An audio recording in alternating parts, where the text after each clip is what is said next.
एक सेठ बस से उतरे। उनके पास कुछ सामान था। आसपास नजर दौड़ाई तो उन्हें एक मजदूर दिखाई दिया। सेठ ने आवाज देकर उसे बुलाकर कहा, अमुक स्थान तक इस सामान को ले जाने के कितने पैसे लोगे? आपकी मर्जी, जो देना हो दे देना, लेकिन मेरी एक शर्त है कि जब मैं सामान लेकर चलूं तो रास्ते में या तो मेरी सुनना या आप सुनाना। सेठ ने डांट कर उसे भगा दिया और किसी अन्य मजदूर को देखने लगे।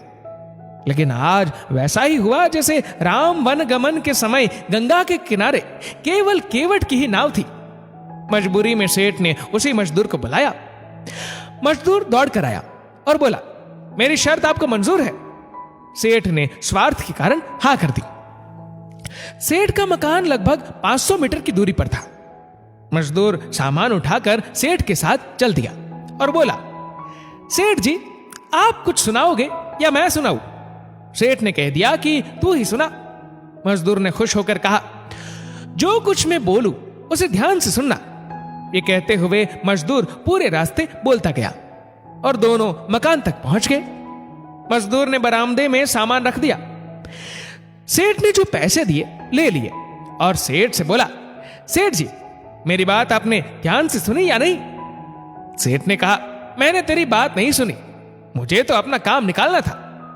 मजदूर बोला, सेठ जी, आपने जीवन की बहुत बड़ी गलती कर दी।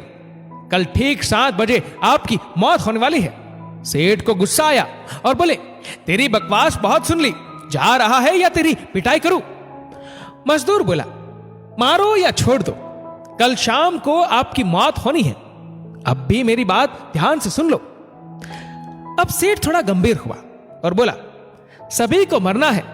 अगर मेरी मौत कल शाम होनी है तो होगी, इसमें मैं क्या कर सकता हूं? मजदूर बोला, तभी तो कह रहा हूं कि अब भी मेरी बात ध्यान से सुन लो। सेठ बोला, सुना, ध्यान देकर सुनूंगा। मरने के बाद आप ऊपर जाओगे तो आपसे यह पूछा जाएगा कि हे मनुष्य, पहले पाप का फल भोगेगा या पुण्य का? क्योंकि मनुष्य अपने जीवन में पाप पुण्य दोनों ही करता है। तो आप कह देना कि पाप का फल भुगतने को तैयार हूं, लेकिन पुण्य का फल आंखों से देखना चाहता हूं। इतना कहकर मजदूर चला गया। दूसरे दिन ठीक 7 बजे सेठ की मौत हो गई। सेठ ऊपर पहुंचा तो यमराज ने मजदूर द्वारा बताया गया प्रश्न कर दिया कि पहले पाप का फल भोगना चाहता है कि पुण्य का? सेठ ने कहा, पाप का फल भुगतने को तैयार हूं, लेकिन जो भी जीवन में मैंने पुण्य किया हो उसका फल आंखों से देखना चाहता हूं। यमराज बोले, हमारे यहां ऐसी कोई व्यवस्था नहीं है, यहां तो दोनों के फल भुगतवाए जाते हैं। सेठ ने कहा कि फिर मुझसे पूछा क्यों? और पूछा है तो उसे पूरा करो। धरती पर तो अन्याय होते देखा है, पर यहां पर भी अन्याय है। यमराज ने सोचा, बात तो ये सही कह रहा है, इससे पूछकर बड़े बुरे फंसे। मेरे पास कोई ऐसी पावर ही नहीं है जिससे इस जीव की इच्छा पूरी हो जाए। विवश होकर यमराज उस सेठ को ब्रह्मा जी के पास ले गए और पूरी बात बता दी। ब्रह्मा जी ने अपनी पोथी निकालकर सारे पन्ने पलट डाले, लेकिन उनको कानून की कोई ऐसी धारा या उपधारा नहीं मिली जिससे जीव की इच्छा पूरी हो सके।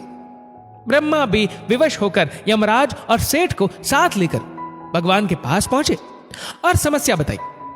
भगवान ने यमराज और ब्रह्मा से कहा, जाइए अपना अपना काम देखिए। दोनों चले गए। भगवान ने सेठ से कहा, अब बोलो, तुम क्या कहना चाहते हो?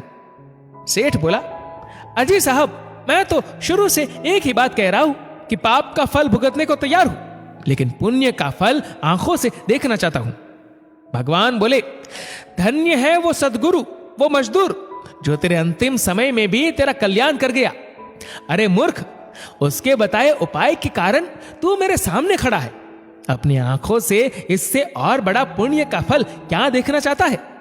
मेरे दर्शन से तेरे सभी पाप भस्मीभूत हो गए। इसीलिए बचपन से हमको सिखाया जाता है कि गुरुजनों की बात ध्यान से सुननी चाहिए। पता नहीं कौन सी बात जीवन में कब काम आ जाए। दोस्तों, इस वीडियो को लेकर आपकी क्या राय है, नीचे कमेंट करके बताइएगा जरूर। और अगर आपको वीडियो अच्छा लगा हो तो इस वीडियो को लाइक करेगा, शेयर करेगा ज्यादा से ज्यादा लोगों तक, और ऐसे ही और भी स्पिरिचुअल वीडियोस के लिए सब्सक्राइब करें हमारे यूट्यूब चैनल को और फेसबुक पर फॉलो करें हमारे पेज को। धन्यवाद।